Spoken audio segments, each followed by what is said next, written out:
So before I call up our theoretically last poet, anyone before the week of November 25th who was on the list who I have not called?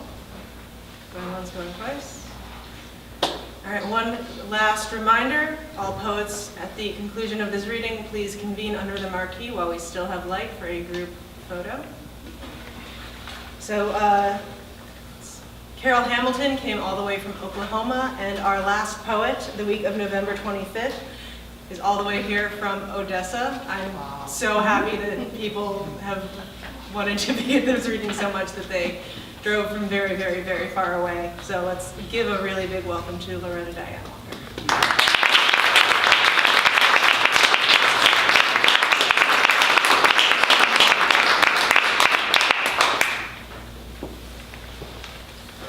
It's good to be here, and it's really good to be here. This is an honor to be. It's an honor to be in this collection. Of Death and Water was written because of a sound. I don't want to say what the sound is because it would give away the poem if you haven't read it already.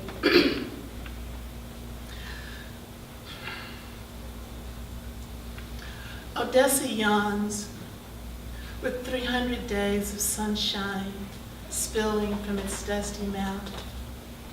This November morning is plucked from the 65-count sunless skybox. I open my back door to find a leaking faucet and the wind with its coarse hands resurrecting dead leaves. They ascend, reach for the balcony, to hold heavy air, to hold heavy for air to, too heavy for air to hold. They fall into the burial ground of my backyard. Startled by my breath's protest against the cold, my neighbor's gray cat rushes across the open sepulcher. A faint crunch teases my ears. How gentle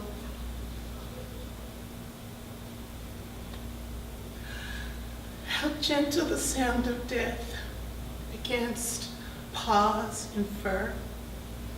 How curious the way darkness pines for light. How it wants to step out of its atomless body, live in clouds of electrons.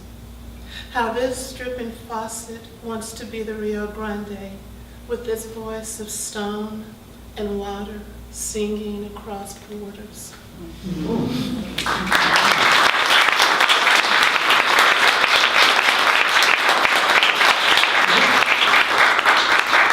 the most part, what I normally do, I always read a poem. I grew up in a single home family, and I always select a poem to read about my mother, but I had to change because I wouldn't make it through. So I know I wouldn't make it through.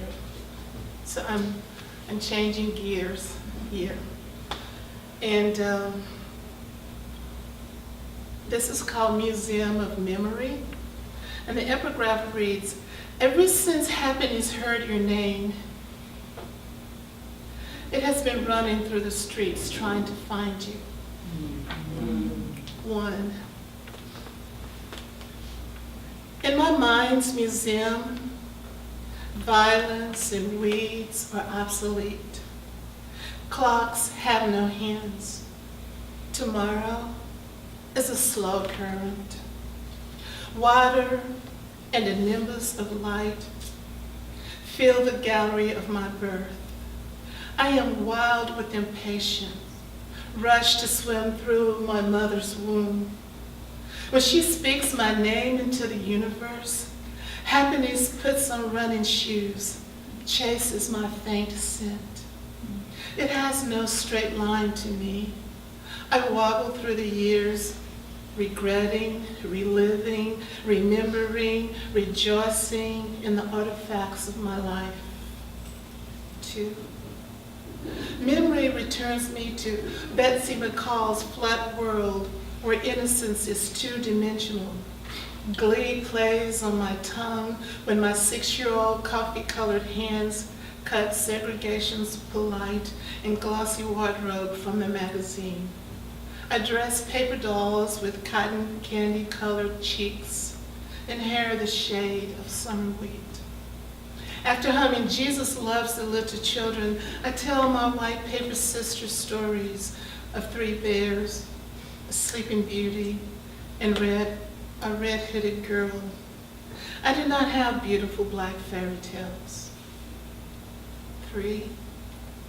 The sun slow dances over a carpetless floor. Baskets of September heat hang from the high windows. I am 15. The band hall's wooden doors squill open. My brother walks forward, face lined with a smile, a saxophone case dangling in his right hand. The band plays Happy Birthday. I am drenched in swells of surprise. I try to flood my voice with words. My throat is a gutter of joyful tears. Curious how the body stuffs itself with time. Cannot feel the difference between old and new. A fist of wind and scratch of light on the bedroom window rouse me from my shuffling through these decades of recollections. There is nothing like the traffic of memories. There is nothing like the bread of dreams.